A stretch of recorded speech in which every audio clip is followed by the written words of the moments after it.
Okay, with that, let me introduce our two primary speakers this morning. Dr. John Hinz, Senior Biomedical Specialist, or Scientist. John?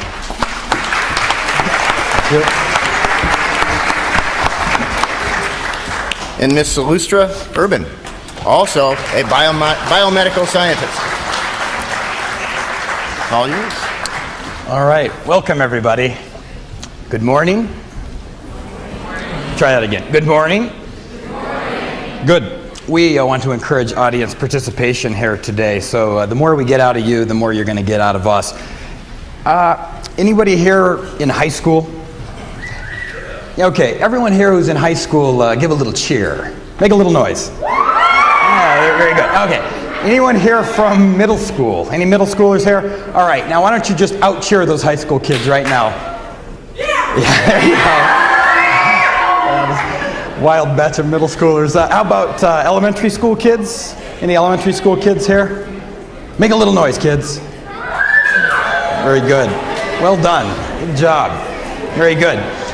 Well, just a warning to the elementary school kids here today that sometimes in these presentations we use adult terminology that may not be clear to you, and you know sometimes you'll recognize them as adult words, and they're the words that might come out of a seminar speaker when he makes a mistake or those sorts of things. So those are the words. Don't take those back home or to school with you. Just leave them here.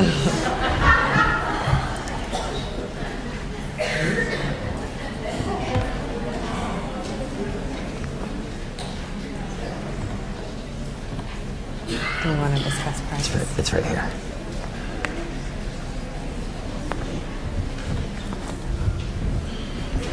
Oh yes, good idea. So I was under the impression today that there were going to be about 6 people here today, and apparently there were 600 people here today. So we're running a little short on these little toys and gimmicks that we were going to pass out to everybody. That means that you're going to have to earn them instead. The way you earn one of our little toys, and by the way, we've got these fancy Science on Saturday slinkies. We also have this industrial protective eyewear. Now, this is something that I found in the dumpsters at the Livermore lab. I think they were throwing them away because there's actually no protective value to these things at all. However, they are extremely, extremely stylish. And so should you want to come away with one of these, then you'll want to participate in anything we ask you to participate in, and that includes any time we might ask you a question, just yell it out. We'll tell you if we want you to raise your hands. Otherwise, if we say, what might this be, just yell it. If you're loud and clear and you give the right answer, we're going to have Mr. Brown hand one of these out to you.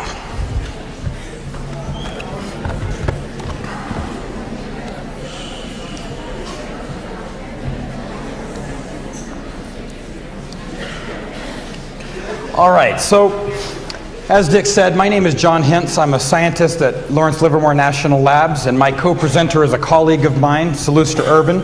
And today we're going to talk to you about a research topic that interests us. It's about a disease with which all of us are quite familiar. It's a disease where a small piece of you grows out of control at the expense of the rest of you and ends up leading to your mortality. And it's a disease that's predicted to kill 1 in 3 of us. We're going to tell you all about this disease. And to do so, we have to tell you the little bits that make up this disease.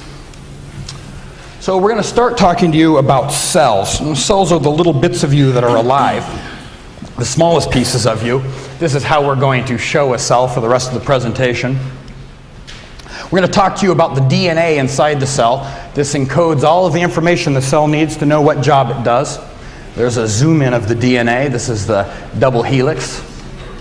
We're also going to talk to you about mutations. These are permanent changes to the DNA. This comes about with DNA damage. One of the things that Salustra and I are very interested in is the concept of DNA repair, which is the way the cell is able to take care of the DNA damage before these mutations set in. And then ultimately, we will discuss what happens as these mutations accumulate in the cell, and that'll be the disease associated with the growth of tumors. That disease is cancer. So we are made up of trillions of cells.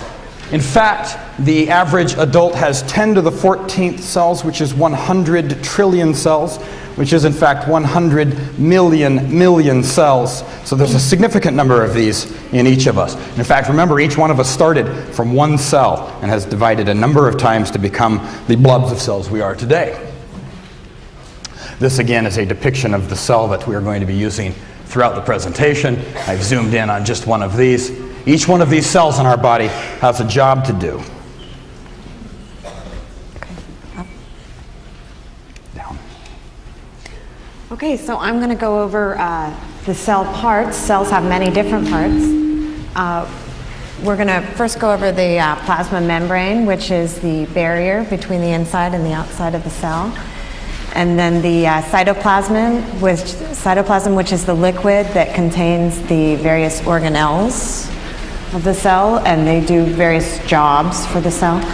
And then the nucleus, which contains the genetic information of the cell, and the DNA, which is the genetic information of the cell, and we'll go into that in just a moment. So cells serve many functions for you. Every cell in your body has a job, and cells work together to form tissues and organs. So some examples of that are muscle for moving, and lungs for breathing. And these are pictures of those types of cells. A nerve for thinking or transmitting information, and skin for protecting it all. So what allows the cell to do its job is the proteins that the cells make. So whatever proteins the cells are making, that defines the job that the cell is going to be doing. And this is an example here of just 3 cells, where the 2 cells on the end here are obviously in charge of holding things in place. The cell in the middle here, the big yellow one, its job appears to be dumping blue stuff into the extracellular matrix. Now the instructions for making all of the proteins in these cells are encoded right here in the DNA, and these little chromosomes here, which we'll discuss more shortly. All right, so just to give an overview or perspective on our topic, here's our nucleus, our depiction of a nucleus, and the chromosomes inside. And then looking at a small segment of these chromosomes, we have our depiction of a double helix. And then looking at a segment of that helix, we have the base pairing interactions occurring right here. So that's some perspective. DNA, or deoxyribonucleic acid, is made out of subunits called nucleotides. There's 6.6 billion nucleotides per cell. They are made up of a sugar, a phosphate, and one chemical base, which we abbreviate as A, T, G, or C. A pairs with T and G with C. And DNA has 2 opposing strands, and bases on one strand will partner with bases on the other strand. DNA forms a double helix. Here's our depiction of a double helix. Here's an atomic ball and stick depiction of a double helix. And here's a chemical depiction of a double helix that shows the bonding. And next we're going to go to John, and he's going to show us a little video of a model that we brought. So I brought a model of DNA here. This is a depiction of the double helix. Can anyone tell me how many times bigger this is than the DNA in our cells? Take a guess. That's a little too big. If it was a trillion, it would probably collapse us. I'll tell you what it is. It's 10 to the 7th power. I like your effort there in the front row, though. It's 10 million times bigger than the DNA in our cells. And I want to highlight a few features of this. This is the double helix here. Now, the red and white sections here are the deoxyribose sugar phosphate backbones that holds the strands together. And then between the 2 strands, here you can see the 2 strands, pardon me. The DNA is an unstable molecule, as you'll learn later in the talk. The 2 strands wrap around each other as a double helix. Within the backbones here are the base pairs, and you can see that they're stacked and level like this. I'm going to rotate this down so you can see down the axis of the DNA. As you can see, there's a rotation here on the helix, and you can see the individual base pairs here. I'm going to highlight this first base pair by just sticking my hand behind it here. What we've got here is we've got the two bases that are pairing with each other, the one from this strand and the one from this strand. And this is an adenine here, and this is a thymine, an A and a T. Those are the two that pair with each other across these two strands. The next base pair is also an AT base pair. The next base pair down, which is hard for you to see, I know, but this is the nice thing about having this model. You can come up after the show and take a look at it. We've got a CG base pair, a cytosine paired with a guanine. Now, we'll go back to the, we'll just lay that down. We'll go back to the slideshow. So, all of the nucleotides in the cell are assembled among the chromosomes. The chromosomes, human cells have 46 chromosomes in them. And the chromosomes we generally depict looking like this, this X shape here. And the reason we do this is because they're easy to draw like that. This is actually, the DNA spends only a small amount of time during the cell cycle packed up like this. Normally the DNA is spread out within the nucleus. It gets packed up like this just before the cell is about to divide. And the reason it does this is for the same reason that you would pack up all of your stuff before moving to a new house. You make sure that you bring everything with you, and it's a lot easier to move everything when you've got it all packed up nice and tightly. So this is the DNA, what it looks like when it's all packed up. Also, I'd like to point out that when the DNA is in this characteristic X shape like this is actually the chromosome that has already been copied. So there are two copies of this chromosome here, stuck together here in the middle. So the DNA will copy all of the chromosomes before it divides. Then it pulls the two halves of the two sister chromatids, is what these copies of the chromosome are called, pulls the two sister chromatids to each daughter cell, so that each daughter cell is assured one copy of every chromosome in the cell. So this is a picture here using a staining technique called multiplex fluorescence in situ hybridization. And using this technique, every chromosome gets its own color. This tan one here is chromosome 1, and I know that because it's the biggest chromosome. The chromosomes are named chromosomes 1 through 22 based on their size. And notice that there are two chromosome 1s here. Now it's kind of hard to see which chromosomes are present here, so we can spread them out and show them as a karyotype. And then we can see each particular pair of chromosomes. There are two of chromosome 1, 2, 3, etc., all the way down to chromosome 22. There are two there. Then this individual has the two sex chromosomes, which are also a pair. I'm going to move this so you can read what that says there. There is an X and a Y. What is the gender of this person? Very good. You know what? You were really fast on that answer. Kurt, get her a pair of the safety glasses. Yeah. Yeah. Now, you're not required to wear those for the rest of the presentation. Only after. Well done. Well done. Right. So this individual is a male. So they've got one X chromosome, that's the one they got from mom, and the Y chromosome, that's the one they got from dad. With each of these pairs of chromosomes here, they got one of the chromosome 1s from mom, one of the chromosome 1s from dad. Now all of the information the cell needs to make all of the proteins it has to make are encoded here among these chromosomes. And Salustra is going to tell us about the small units of coding within these chromosomes that define a protein. All right. So genes encode the proteins. Genes are the regions of a chromosome that are read to make the proteins for the cell. And each gene encodes a cell protein. So here we have a chromosome. And if we zoom into this region here, you can see individual genes along this region of DNA. And so here are the chromosomes in our nucleus. And here is gene A and gene B along this segment of DNA that we zoom in on our chromosome right here. And here's protein A, which is made from gene A, and here's protein B, which is made from gene B.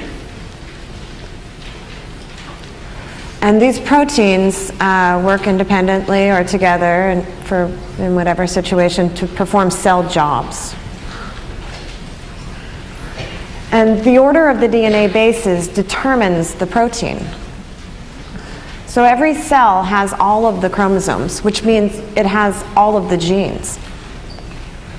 And not all cells read every gene. They only make the proteins required for their job. And the specific order of the bases, or sequence, in a gene is important for making the protein correctly. And John will talk about what happens when that doesn't occur. You got it, because sometimes there are changes in the sequence of the DNA. Permanent changes. These are called mutations. There are two general types of mutations that we're going to highlight today, and that is base substitutions, which are actual changes in the DNA sequence in the order of the bases, and chromosomal rearrangements, which is where large exchanges occur between chromosomes. Now, base substitutions change the sequence of the DNA. So we zoom back in on our random gene A and gene B. This is the normal section of a sequence for gene B. Here's an example of a couple of base substitutions here. In this particular pair of bases, the T becomes a C, the A becomes a G. So we've got a substitution mutation there. Also in this down here, we've got a CG base pair becoming a GC base pair. Now, is that a mutation? You got it. It is a mutation. Who said yes? Yeah, well done. Slinky, that's a slinky question there. Well, we'll keep our eyes on you, and if you stay sharp, you can work your way up to the little gogs. Right, so what does a base substitution do? Well, a base substitution is going to change the genetic sequence of the DNA. Of course, the proteins are encoded by the DNA, so when you change the sequence, you have the possibility of changing the protein as well. Now, protein A here doesn't have a mutation. Protein A is okay. Protein B has a base substitution. Protein B may still be made, but it may not do the job it's supposed to do. It either may not do a job at all, or it may take on some other attributes that the cell does not want.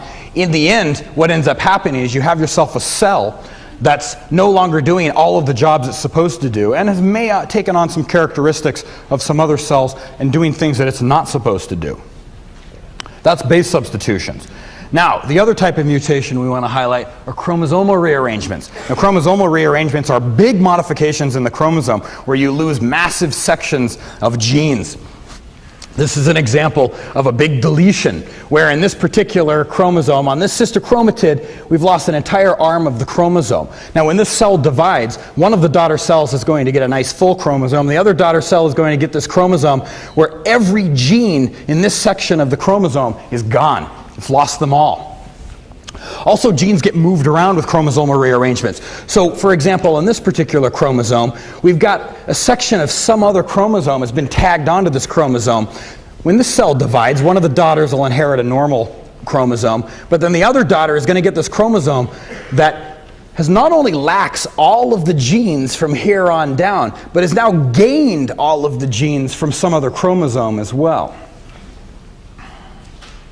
So, this here is a karyotype from a tumor cell.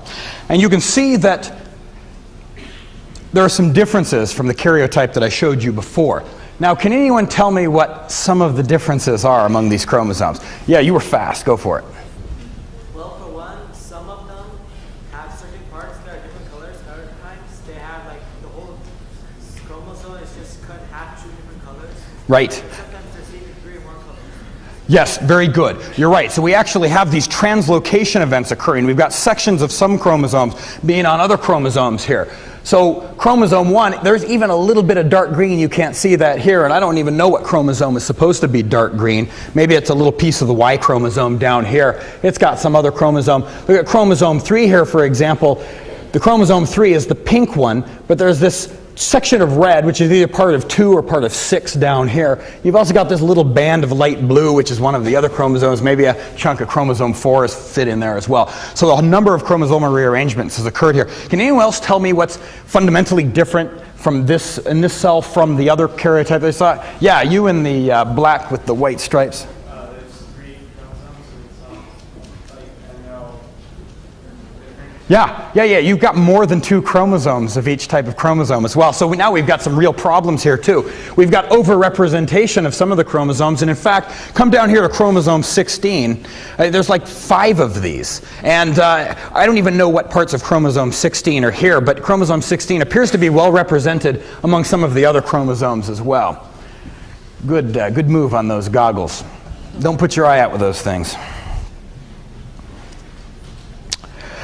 Right, so there are two general causes of mutations in the cell. One of them is mistakes made by the DNA polymerase, and sometimes these mistakes are the fault of the polymerase, and I call those polymerase errors. Other times, it's not the fault of the polymerase, something else has happened, the polymerase makes a mistake. I call those polymerase problems, and we'll distinguish those shortly. Also, sometimes you just get breaks in the DNA. So, let me tell you what a DNA polymerase does. The DNA polymerase is the enzyme that's responsible for copying the DNA. So when a cell wants to divide, it has to copy all of its DNA first, then it divides the DNA among the two daughter cells.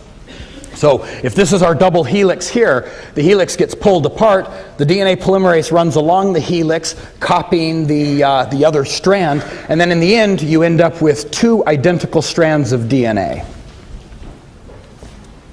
Now, if we zoom in on this here, which is what we call the replication fork, what's happening here is that the polymerase knows which nucleotide to put in based on the base pairing here. So it knew to grab one of these deoxy ATPs here and put it here because the base that it's copying is a T. A pairs with T, G pairs with C, etc. So the next nucleotide that's going to come in here is going to have a base that's what letter? C. Good. Someone was really fast on that C over there. Who did that? Very good. You know, have them share a Slinky. All right, so sometimes the polymerase makes a mistake, and this is an error by the polymerase. Sometimes what happens, the polymerase comes down, it's reading along, and it just inserts the wrong nucleotide. The bases don't match up with one another.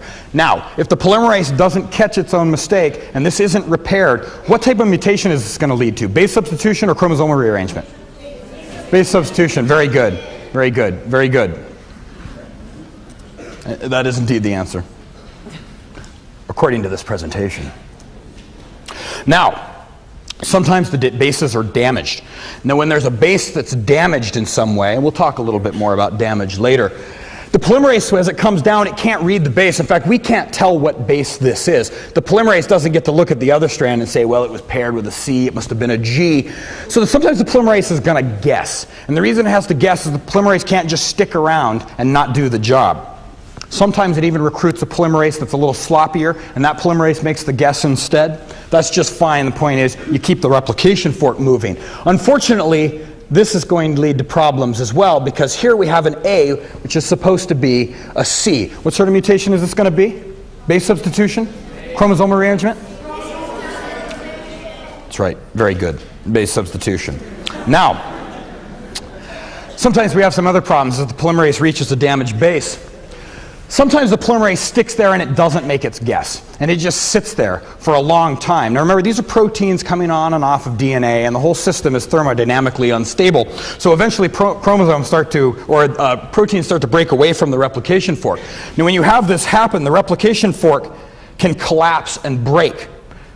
So now what you've got is a situation where you've got a half-replicated chromosome here, and then an arm of a chromosome that's also half-replicated here. Now, between base substitutions and chromosomal rearrangements, what's this going to lead to? Good. Very good. Good. Not base substitutions. I did like that high-pitched voice back there, though. That's cool. All right. So, sometimes the helix just breaks due to physical or chemical stresses. If both strands of the helix break near each other, you've effectively dissociated the arm of a chromosome from the rest of the chromosome. Also, there are things in the environment, such as X-rays and gamma rays, which can come through the cell and ionize the DNA and actually just make a direct strand break. It's going to cleave both strands of the helix here. So, base substitutions or chromosomal rearrangements? Yeah, it's base substitute chromosomal rearrangements. It's chromosomal rearrangements. We're breaking both strands of the DNA here. Yeah, in fact, I'd like to take back some of those slinkies and safety goggles on that one. All right, so here's the problem with DNA. It's a reactive molecule. So it's subject to chemical reactions just like any other molecule in the cell. Anytime you get a chemical modification of a DNA base, we refer to that as DNA damage. There are lots of things that damage DNA. And that includes ultraviolet light and ionizing radiation, as well as chemicals. And these can be chemicals that are inside the cell. They're endogenous to the cell. They're like byproducts of metabolism. And in fact, oxygen is one of the leading causes of DNA damage, which is quite unfortunate because we require oxygen to live. It's an important part of our regular cell metabolism. Unfortunately, because it's so reactive, it ends up being the thing that kills us in the end. Also, there are exogenous agents that can lead to, exogenous chemical agents that can lead to DNA damage, and that includes anything from cigarette smoke, or maybe you were here 3 weeks ago when Martin Nyes gave his talk about the chemicals that you get from overcooking food, and those things go into the bloodstream. Those things also damage DNA. It's the same deal here. So when you have DNA damage, you have got to repair this damage, or else it's going to lead to all of those mutations that we discussed earlier. So the cell has evolved these DNA repair systems. Now the role of DNA repair is to find and remove DNA damage. It finds and removes it. That might be something you want to write down in that sheet there. So the processes of DNA repair are to correct the polymerase errors and to repair any chemical damage that has occurred to the DNA before a DNA polymerase reaches it and turns it into a mutation. And DNA repair is performed by these groups of proteins that work together and coordinate their effort to take care of the damage. The first one I want to talk about is mismatch repair. Now, mismatch repair is the proofreading system for the cell. So it's looking for all of the places where a polymerase has made one of its errors. When a polymerase inserts the wrong base, it actually is going to cause a small blip in the double helix. There's going to be a little lump here. Now this is what the repair system actually recognizes, is the distortion in the helix. So a couple of proteins will come down and recognize this distortion and actually make a cut and cut out the strand that has the mispair. Mismatch repair, by the way, can distinguish between the new strand and the old strand because in general you wouldn't know which one is the problem, whether the G or the T was the wrong one. So mismatch repair knows that this was the parental strand, this was the nascent strand, so this is the one that has the mistake that you have to correct. So those proteins will come through, cut out a region of the DNA, and then a DNA polymerase is recruited, and it's just going to fill in the gap by replicating, just like a replication polymerase would when the cell is dividing its DNA. Fills in the gap and restores the integrity of the helix. Now all the sequences are restored. Now, what sort of mutations are going to be prevented by the mismatch repair system? Good, good, that's right. Base substitutions, well done. All right. Now, there are also these excision repair processes in the cell. Now, excision repair, their job is to recognize damaged bases in the DNA and remove them before a DNA polymerase comes through and turns it into a mutation. So a number of proteins are recruited to these. Same sort of thing happens. A damaged base causes a distortion in the helix. Several proteins come in. They're going to cut out a section of the strand that has the offending base. A DNA polymerase is recruited, and it fills in the gap there. So, what sort of mutations are prevented by excision repair when it removes these damaged bases? Yeah. Who said chromosomal rearrange? Good, very good. It is both base substitutions and chromosomal rearrangements. So, Kirk, let's get that guy there. Keep your hand raised. Proudly, very good. Yeah, watch that kid in back. He's also raising his hand. Give him one of the toys we've got to give away. Yeah. Well done.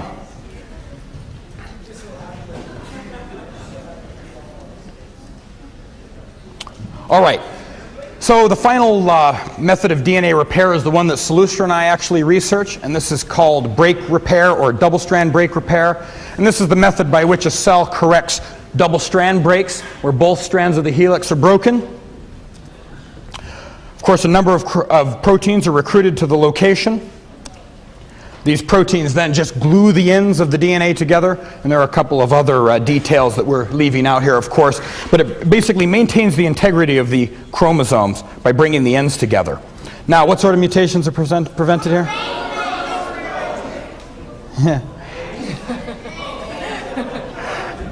Chromosomal rearrangements, actually. You're right, in a way, it does help prevent base substitutions, but chromosomal rearrangements is the answer I was looking for. All right, so how is it that DNA repair actually protects us from cancer?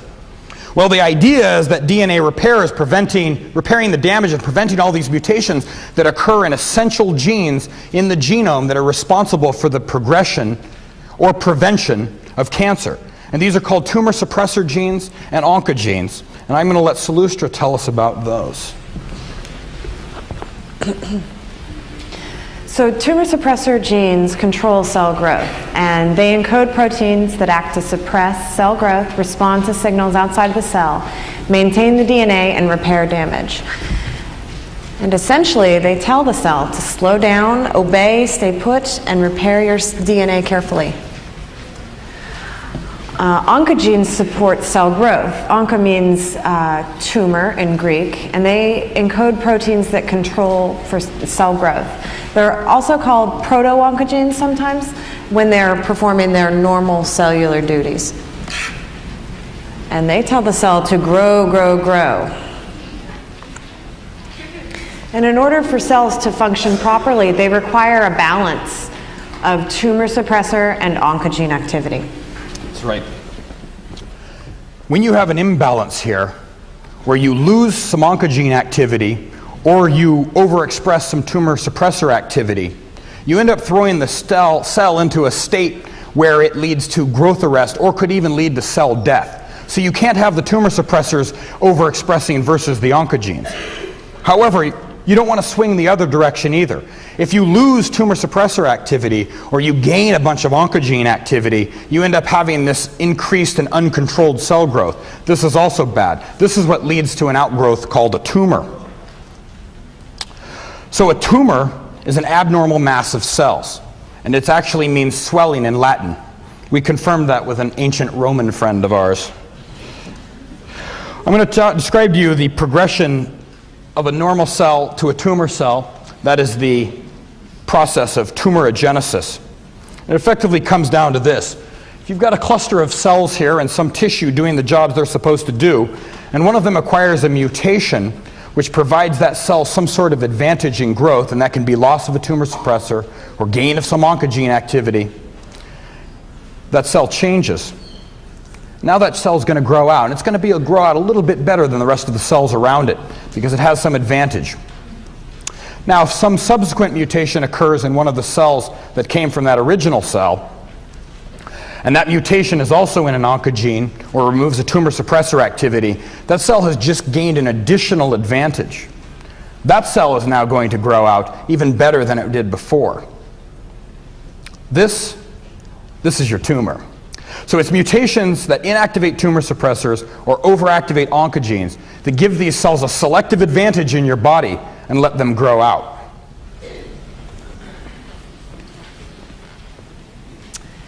And to define cancer, cancer is a class of diseases characterized by the uncontrolled division of cells. Carcinos is Greek for crab, and it's thought to refer to the appearance of a malignant tumor with a hard, rounded center and pointy projections coming off. It was later translated into Latin cancer, and Wikipedia was the old Roman friend that we got that information from. And oncology is the study of cancer, whereas onkos is Greek for swelling or tumor, and ology is Greek for a branch of learning. And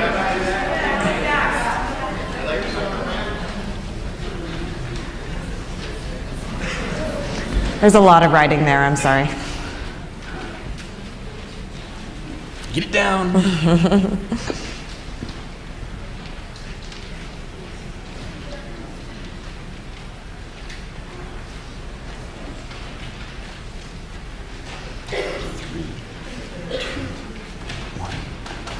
Okay. So tumors can be invasive or metastatic. Invasive tumors have mutations that allow cells to press themselves into adjacent tissues.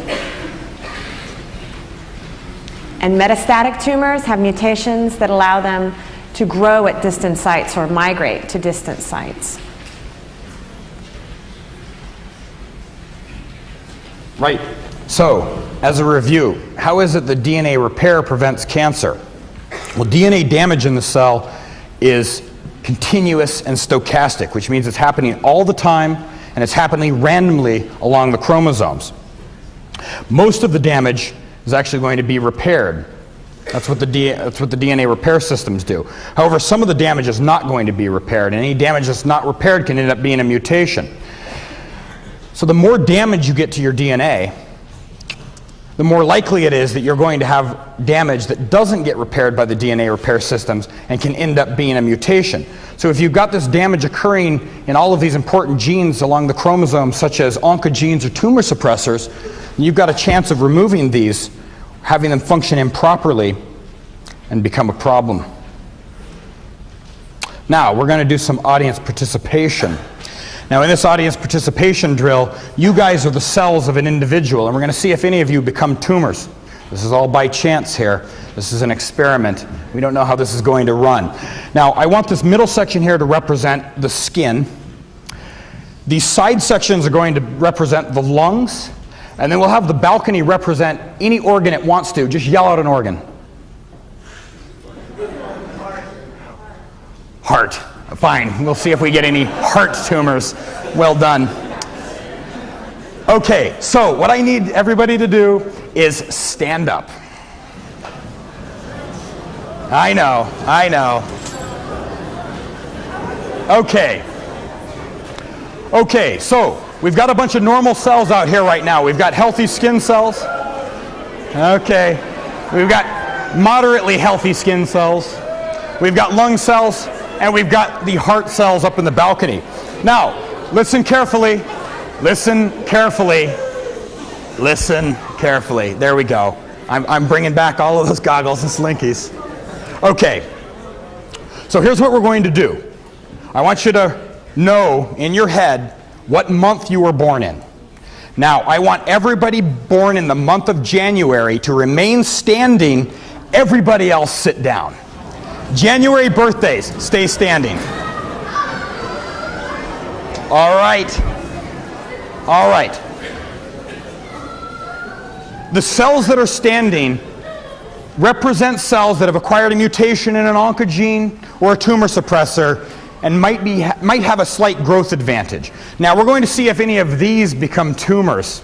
Okay, so we're going to go through another round of selection here to see if we remove that other oncogene. I want you to ask, for those of you who are standing, ask the person to your right, unless there isn't somebody there, in which case ask the person to your left, what month they were born in. And find out now. Okay, are you ready? If the person sitting or standing to your right was born in the month of February, stay standing, everyone else sit down.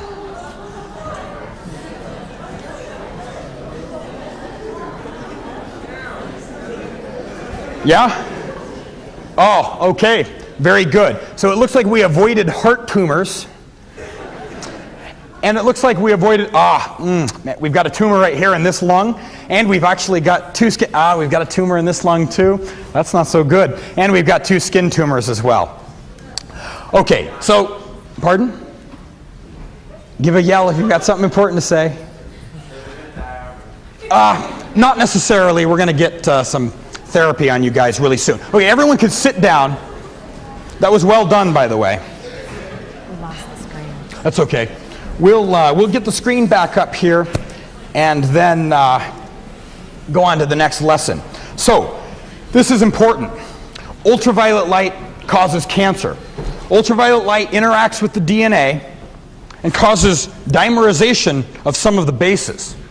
That includes pyrimidines, particularly the thymines. Now, the sources of ultraviolet light are numerous, but they include the sun, tanning beds, those are particularly bad, as well as mercury vapor lamps and arc welders.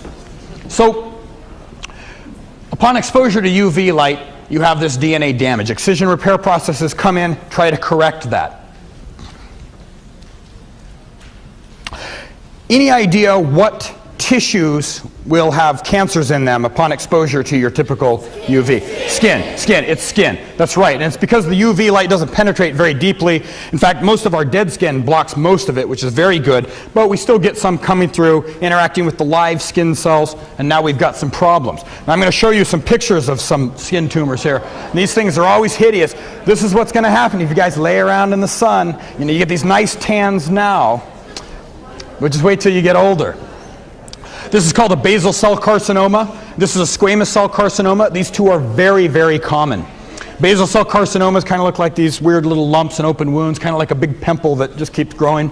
These squamous cell carcinomas, they're a little hard and crusty. They get a little keratosis going on there. So they look ugly, but these aren't really your dangerous cancers for skin cancers. The ones you want to look out for are the melanomas. Now these are derived from the melanocytes, which are the little cells that move around in your skin and produce the pigment that you actually get after you get an exposure to ultraviolet light. Now if one of these things acquires the mutations that it needs to eliminate tumor suppressors or activate oncogenes, it's going to become this melanoma. Now a melanoma, the way you can distinguish it from a regular mole that might be on your skin is that they tend to be lumpier, as well as they're also rather asymmetric, so they'll have bubbles coming off of them.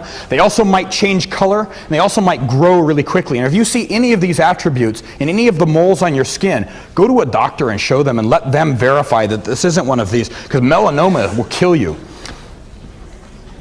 Now, we're going to do another audience participation drill. You guys are the cells again. I want the skin, the lungs, and pick a new organ this time. Liver, very good. Okay, everybody stand up. Okay, so we are going to mimic a sunbather.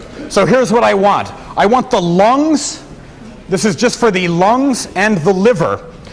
I want you to remain standing if the month of your birth is March. Everybody else sit down.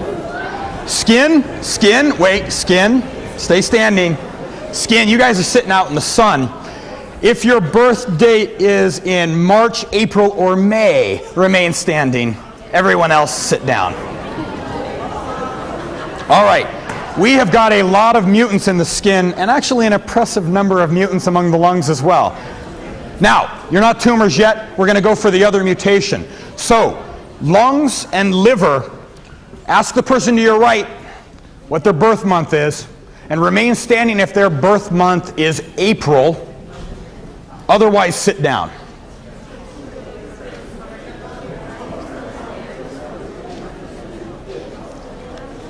Now, for the skin, I want you to find out the birth month of the person to your right, and then remain standing if their birth month is June, July, or August. Okay, so what we've got is one liver tumor. That's unexpected, but can happen. We've got a few lung tumors, a few more maybe than last time, and we've got substantially more skin tumors. And that's because the skin cells are acquiring so much more damage. Some of this damage is going to become mutations, and some of these mutations are in important genes that are going to drive the process of tumor genesis. All right, everybody can sit down. We're going to go through one more. And this one's going to highlight a big one here.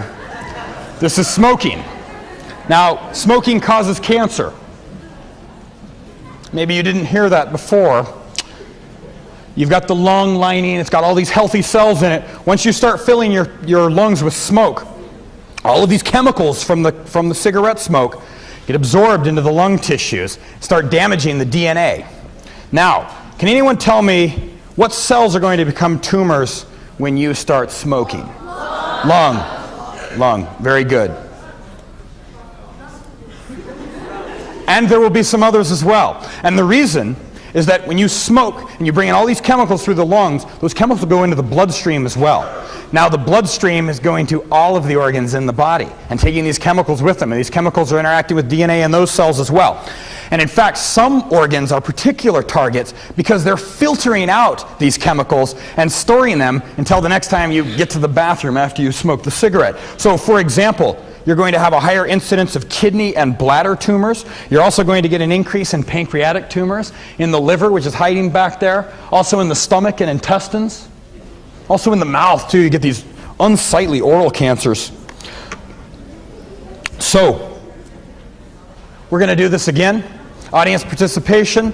I want everybody to stand up. We've got lungs, we've got skin, and I'm going to make you guys the bladder this time. The balcony is the bladder. Yeah, I could have picked worse. You guys are the bladder. Part of you can be a urethra if you'd like. Okay, so now we're a smoker. So for the skin, everybody whose birth month is December, stay standing. Everyone else sit down. Skin only, skin only, skin only. Hold on, lungs and bladder. Lungs and bladder, we've got some problems. Okay, lungs and bladder. Anybody October, November, or December, stay standing. Everyone else sit down.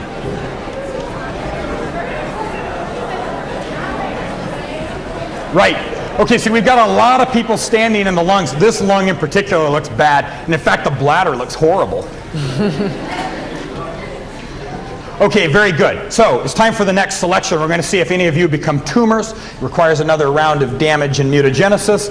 So I want everybody in the skin. Ask the person on your right when their birth month is, and then I want you to sit down if their month is anything but November. If their birth month is November, stay standing. Everyone else sit down.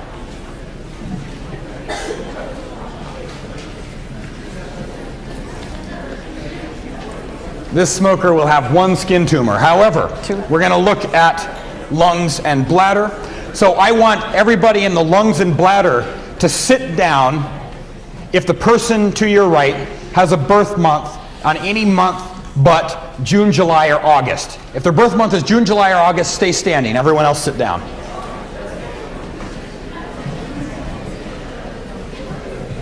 Yeah, we've got a lot of tumors. We've got some bladder tumors up there. We've got a nice selection of lung tumors here, and a very low incidence of skin cancer. So what we're highlighting here is the fact that certain organs are going to be affected. Oh, everyone can sit down, by the way. I don't mean to make you stand any longer. So what we're highlighting here is that certain organs are going to be affected by certain types of toxins that are brought into your body. And these are things that you can avoid here. So we're going to Salusha is going to go through some of these important cancer facts. And you should listen to these things carefully because they are very applicable to all of us. Okay. So cancer was the #1 cause of death in 2005, followed closely by heart disease. Can anyone guess what the most common cancer is in the U.S.? Hey, hold on. Here. Sorry. Do you want to No, I was just... Okay. And can anyone guess the cancer that causes the most deaths? Lung. And 30% of all cancer deaths are caused by tobacco use. And 33% of all cancer deaths are related to diet and exercise. And so here are some cancer rate charts. This top chart is incidence, and this bottom chart is mortality. And that means the most common cancers. And these are places on the body where they can occur. And this is for males and females in 2002. So obviously, these frequencies are going to be gender specific. And the basal and squamous cell carcinomas would be off the charts, so they're not often put in incidence because we can't get a good view of the other frequencies. And mortality, these are the cancers that cause the most death. You'll notice that lung and bronchitis and bronchus are the highest, and prostate and breast are second, whereas they were top here. And can you guys think of anything you can do to prevent cancer? Don't smoke. That's good. Have we got any Slinkies left? Oh, you know what? I got it. Okay, very good. Very good. Okay. All right, we've got don't smoke. There are several more. Good job. Right, so don't smoke and wear sunscreen and avoid UV exposure. We've really gone over these during this talk. Also, another one is good diet, fruits and vegetables. That's actually important. Regular exercise is important. And medical exams and self-exams are important. So you need to be aware of your own body and you need to be seeing a doctor. And here are some interesting websites if you're interested in visiting any of these. These are listed in your notes. All right, so I just want to briefly go over what it is that we still need to understand about cancer. one of the things we want to understand more about is prevention. Prevention is going to be a really important factor in cancer. We know that we can't avoid it forever, but avoiding it for as long as you can is highly important. So we're going to want to understand things like what causes damage to DNA, factors that lead up to cell growth, DNA repair, as well as how it is that we can target tumors from the regular cells in our body, because tumor cells come from us. They're just like the rest of the cells in our body, but they've taken on some other attributes. So we can use these attributes to distinguish the tumor cell from a regular cell, so we can target the tumor cells and kill them without killing the rest of the cells in our body. Also, we need to know more about how to manage this disease, because there are a lot of people out there who have cancer. So they can prevent new cancers from coming about, but we need to be able to live with the cancers that we're going to acquire, because we're all going to get cancer eventually if you live long enough. So we need to know how to be able to live with the cancer and manage the disease. So, who do we need to do this sort of work?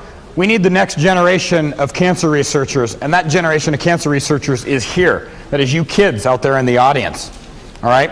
And I tell you what, there's lots of different ways to be a cancer researcher, and it takes lots of different talents. And any of these talents can make you a good researcher. And that includes being good at math, enjoying science, enjoying school, being good at computers, even being creative. If you're one of those kids who thinks differently from the other kids, that's good. That's the sort of people we need to do cancer research in the future, because it's not going to be the straight thinking that's going to teach us more about this disease. We're going to need some clever people up there doing some pretty crazy stuff so we understand what we're dealing with here. So, what if you want to become a cancer researcher? Well, let me tell you one very important step. You need to go to college, because you need to pick up those biological fundamentals to understand what it is that you're dealing with.